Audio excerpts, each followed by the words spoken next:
अस्सलाम वालेकुम रहमतुल्लाहि व बरकातुहू। मेरे दोस्त बुजुर्ग बंधुगण, এই যে নকশাটা দেখতেছেন, খুবই পাওয়ারফুলি নকশা।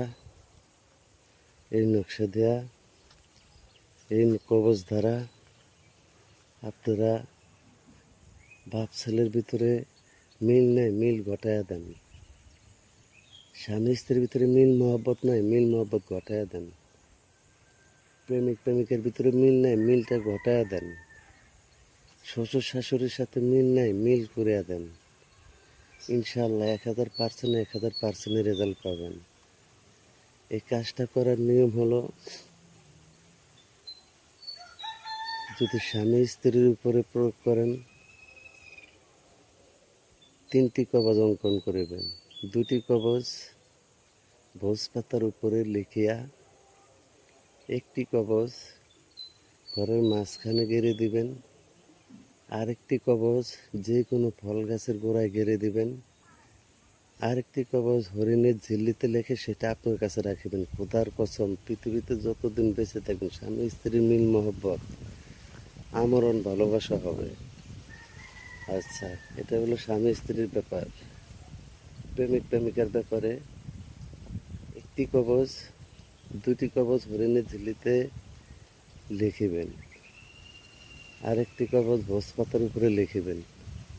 লিখে মোট 3টি কবজ লিখবেন প্রেমিক প্রেমিকার মাধ্যমে।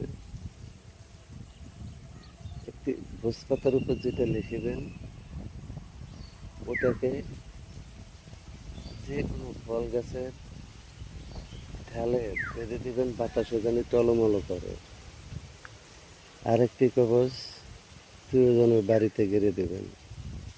যদি বাড়ির কাছে না থাকে যে কোনো খালি ময়দানে গেড়ে দেবেন। আরেকটি কবজ আপনার সঙ্গে রাখবেন।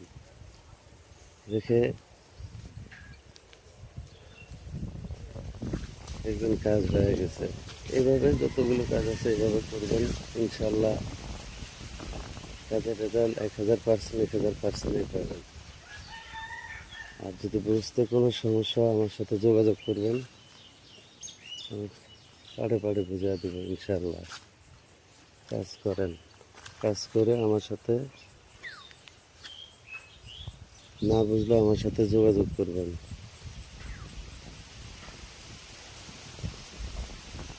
আর তার উপরে প্রয়োগ করবেন, তার নাম আছে, রাশি আছে, মেজাজ আছে, বুরুজ আছে, নামের রাশি ধরে কাজটা করবেন। ইনশাল্লাহ